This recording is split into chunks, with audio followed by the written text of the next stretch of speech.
Straight ahead on CCX News, blame it on the rain. This week's heavy rainfall causes a host of problems in Golden Valley. Plus, making history, how the new superintendent of Hopkins schools aims to inspire. And later in Backyard Getaways, a trip to our rustic past. CCX News starts right now. Hello, everyone, and thanks for joining us. The heavy rainfall this week is to blame for a storm sewer to fail in Golden Valley, forcing the closure of a busy road and a nearby library. Crews were hard at work today, making emergency repairs to the storm sewer on Winnetka Avenue. The city officials say there was a hole in the pipe, but due to the heavy rains, the pipe failed, which caused the pavement surrounding the pipe to collapse. The city had to close off southbound Winnetka from 10th Avenue to Bassett Creek, while crews worked to replace the damaged pipe. Lessons learned, just better inspection, hopefully we can get around and do more inspection of these pipes and our structures. As a result of the pipe failure, Golden Valley city officials asked Hennepin County to close down the library today. The library's water main is close to the excavation point, and the city thought it would be best to keep the library closed as a safety precaution. The library is expected to reopen on Saturday. Construction crews should have the pipe repaired by Friday evening and the road patched by Saturday. A former medical device company executive is sentenced to prison for stealing trade secrets from a New Hope company and then bringing them to his new employer. The U.S. Attorney's Office says 46-year-old Christopher Berry of Medina was sentenced to 1 year in prison and ordered to pay $500,000 in restitution. Berry pleaded guilty in May to charges that he used a portable hard drive to record secret files as he was planning to leave a New Hope company called Latonics. He then transferred the stolen files onto a work computer at his new company. The FBI says theft of trade secrets is a serious federal crime. A new study on diversifying the Brooklyn Park police force outlines why different groups of people want to become police officers. Police say it should help them recruit diverse candidates. The latest group of Brooklyn Park police hires helped increase the department's diversity to nearly 14%. It's almost double what it was 7 years ago. And police are now working with the University of Minnesota psychology study that says African Americans want to become police officers for reasons different than other racial groups. For African Americans, it's that status and ability to influence the community positively. So now we know when we're recruiting in our high schools, that's what we use when we're speaking to African Americans, that opportunity to showcase that these are the things that you can do in your community as a police officer that are going to positively impact the place where you live. Mark Burley says recruiting that starts in high school is key to overcoming a shortage of African Americans who want to become police officers, but he says it will take time to get it done. Brooklyn Park, meanwhile, has approved funding for what it considers to be a critical trail connection in the southern part of the city. A 10-foot wide bike and running trail would be built, linking the Village Creek neighborhood to planned trails along West Broadway. It would become the longest uninterrupted trail segment south of 85th Avenue. The project includes ripping up an existing sidewalk and burying power lines. It's the #1 priority in the city's bike plan, and some council members believe it's an important investment. The majority of the residents that I represent in my West District are south of 85th. And one thing that I hear consistently from the residents there is that we don't invest south of 85th. We don't invest in making it look nice like we do north, our northern part of our city. This is one thing that is an investment. The cost for Phase 1 is nearly $700,000, with close to half the funds coming from Hennepin County, and construction is expected to begin next spring. A former Champlin Park principal is the new superintendent at the Hopkins School District. Dr. Rhoda Miripiri-Reed has been an educator for more than 15 years. As reporter Sonia Goen shows us, the new hire is also making history. And when I started researching Hopkins, it just seemed like exactly the right fit. Dr. Rhoda Miripiri-Reed is busy unpacking boxes and setting up her office. She's also making the rounds, meeting staff. How are you? The Minnesota native has degrees from Yale, Harvard, and the University of Minnesota. She's excited to roll up her sleeves and get to work in the Hopkins School District, where she'll oversee 6,800 students. I knew I wanted to serve a diverse student population, and I also knew that I wanted to work in a system that was already doing great things, but could use a boost or needed a leader to bring some innovative ideas. The new leader is making history. She's not only the first woman, but she's also the first person of color to become superintendent for the Hopkins School District. She wants all students to see her as a positive role model. So it's important for them to see that the faces of leadership look very different. Mary Perry Reed is a world traveler. She's lived in Kenya, Uganda, Italy, and Switzerland. She says those experiences helped to shape who she's become today. You know, I've never questioned who I could become or what I could achieve. I think because I always knew that the world was bigger than what I saw in front of my very own eyes. She's also serious about fitness. The former spin instructor has a stair machine in her office. Her strength training includes building strong relationships to help students in the district to succeed. Nurturing relationships with students is a key ingredient to making sure the learning environment is conducive for academic performance. In Hopkins, Sonia Goins, CCX News. The new superintendent says closing the achievement gap is a top priority. She has 2 young children who will also attend in the school district. Still ahead on CCX News, this week's Backyard Getaways reminds us of our farming past. Plus, Park Center's football team will try to rebound after a tough season last fall. We'll have a preview. But first, warming up for the weekend. Sunny and upper 80s on Sunday.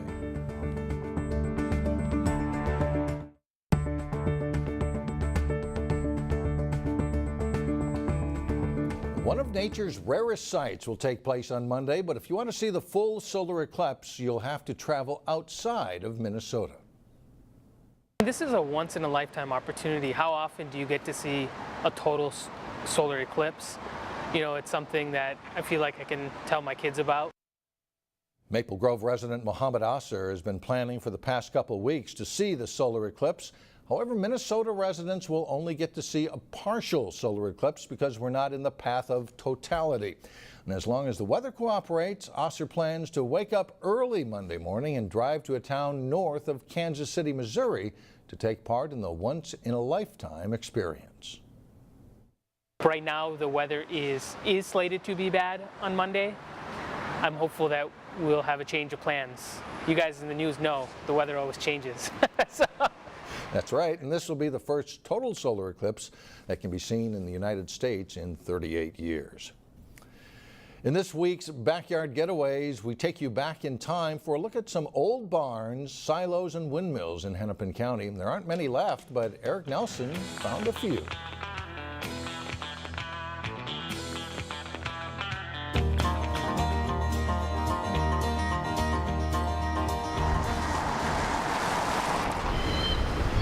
They will go away as time goes on, there's no doubt. And that's the thing, they're expensive to keep up, so a lot of them, you know, people aren't willing to put the money in. They are slowly vanishing from the landscape. Barns, silos, windmills, and other rustic links from yesterday are being swallowed up by Twin Cities sprawl. You know, it's hard to see it, but you know that's, you know, kind of what's going to happen. With progress, there comes a price. And in this case, it's the disappearance of these symbols from a different era. But luckily, there are some left in Hennepin County. One of the remaining throwback spots here in the Northwest Metro is the Item Farm, right here in Brooklyn Park. When you go to this place, it's like stepping into a time tunnel. Item is a connection to Twin Cities history and is a good spot to learn about how things used to be. Just a few miles away, Pretty scenic through here. Helps with the rolling hills and whatnot. the tiny town of Dayton also provides a window into the past. We're in a little bit of a donut, I think. It's kind of how we say with the metro on the west side and on the north side, and obviously on the south and the east. Dayton has small town charm, despite being located in Hennepin County. Cornfields and barns are common sights in Dayton. It's an original cupola. I put it on a few years ago because I like the look. Randy Dahlheimer grew up in Dayton and is part of a farming family. His skyline is windmills and weather vanes. If there was no wind and they needed water, they could release this pin here and the electric motor would pump the water for them. The Dahlheimer farm could easily be in Iowa. Instead, it's located in Minnesota's most populated county. Air Motor Company out of Chicago, probably one of the most popular ones in this area. Yes, Dayton is a perfect nearby escape that provides a slice of Americana. That is the original log cabin on this farm that the pioneers built. For Backyard Getaways, I'm Eric Nelson, Ccx News. The best pockets we discovered for seeing old barns and windmills were in Dayton and parts of Maple Grove and Plymouth. Still ahead, a runaway train and a grand night for singing. But first, the Wayzata Volleyball team will have plenty of new faces as they hope to serve up a winner this fall. Jay Wilcox is in next.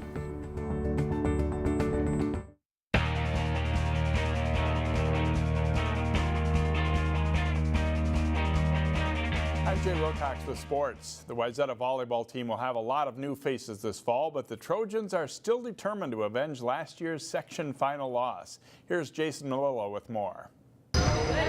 The 2016 Trojans were a senior-heavy team, which is making the 2017 preseason a work in progress. It's a lot different. We're all getting used to each other. It's not like where you have a whole JV team that's coming up and who've played together for a year. So there's going to be a learning curve, but I'm excited to see what we'll be able to do with it and how we'll be able to grow throughout the season. I think it's just really hard to get to know the girls and see who everyone is and get to know their abilities on the court. Especially having 7 seniors leave. I mean, they were in the program for a long time, so most of these girls are younger and getting better every day, but their IQs just, I mean, have to increase. It's different, but different sometimes. In my 19th year here at Wayzata, different sometimes provides more energy to me in the task. When everything is sorted out, Wayzata hopes to be an aggressive squad. They'll have offensive firepower for sure, with hitters like Olivia Roberts and sophomore Elizabeth Helmick. But defense will be where it all starts. Defense is such a huge part of the game, and if we don't have some fantastic defenders to get the ball to our setter so that our hitters can execute, we'll struggle. But I think that I think we'll be just fine. I think we have some great defenders as it is, and we'll just build up from there. Wayzata went down in the section final last year. The hurt from that defeat has worn off, but not the motivation it can provide. I think it has a little bit more fire in our hearts. We played really hard last year, and Scott never lets us forget that. So, but we're always working towards that. I think that's our end goal, honestly, is to get through section finals. And I mean, it's hard, but we want it. The way we look upon that section final match last year is just we're very proud of it. We played our hearts out. Those kids put everything on the court. And if anything, that is lifting us for this season, that if we do everything we possibly can, we'll be proud of our efforts at the end of this season. Wayzata's first match is at home next Thursday against Lakeville North. Well, like a few other local football teams, Park Center had a tough 2016 season after some recent success. They're eager to get things turned around. Here's today's training camp report. Park Center's football players are not looking in the rearview mirror. A 1-8 season last fall with a lot of first-year players is mostly forgotten, and they like what they see so far in fall camp. Just from a lineman perspective, there's something we haven't had in a while is big linemen, and now we got a lot of bigger kids out here, like 6'5" around that, and it's good to see that. I'm really excited this year. The line has been a lot more aggressive than last year. We're catching a lot more balls, just being a lot more active. And the Pirates do have some good building blocks. Defensive lineman Ryan Schnobrick is a force. Defensive back and tight end Michael Bailey and running back linebacker Tez Hester will be counted on to make plays. Our strength is going to be probably our D-line and our linebackers. And then our offensive line should be pretty solid. Our running back should be pretty solid. The Pirates open against a team that's become a big rival in recent years, Cooper. Our first game, we play against Cooper, and once we beat them, that's going to set the tone for the rest of the season. That's going to give us all of our confidence and everything. So we're really focused on that game right there. That's going to give us a good test of how physical we got to play this year, and then can we match up with their athletes, and it's going to be a good test. Making a quick turnaround isn't always easy, but this group of Pirates sees good things ahead this fall. I think one of my goals for the team personally, get above a 500 record. I really want to see this team shine, especially in my senior year, and make a run for that state. And here is an overview of the Pirates. Paul Strong begins his 4th season as Park Center's head coach. 13 starters return in all. Again, their opener is at Cooper, August 31st. That's all for sports. Back to you, Mike. All right, Jay, thanks a lot. Up next, a night to rock at the Hilde. Plus, a local theater group returns to how they began. We'll be right back.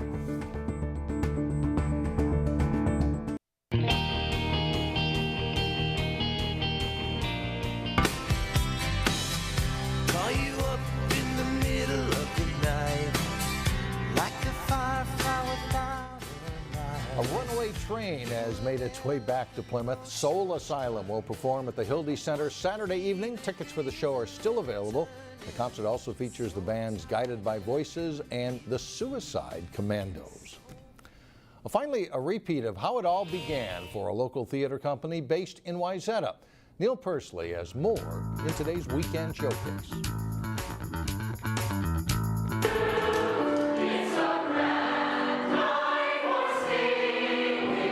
So it's a music review filled with a lot of Rodgers and Hammerstein songs.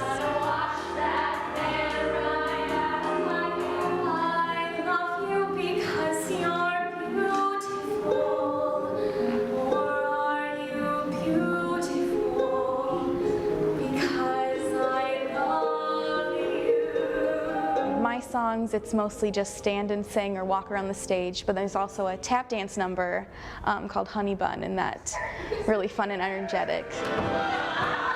It was 10 years ago that Blue Water Theater Company started, and this is the first show they did. We're doing a 10-year anniversary with past and present actors, and people just kind of get to meet each other and have fun.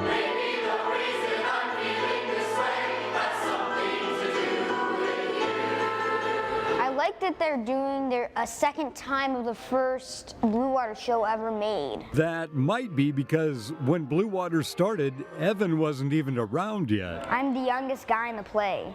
No kidding? Yeah. How old are you?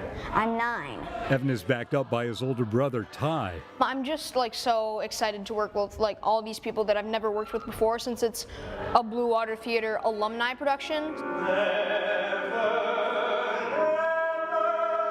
Blue Water Theater's new space is very intimate, and if you go, you'll be sure to leave humming a familiar tune. For Weekend Showcase, Neil Persley, Ccx News. A grand night for singing runs through this weekend at Blue Water Theater in Wayzata, and for showtimes, visit their website, bluewatertheater.com. And that'll do it. That's it for now. Thanks for joining us, and have a great weekend, everyone. We'll see you Monday.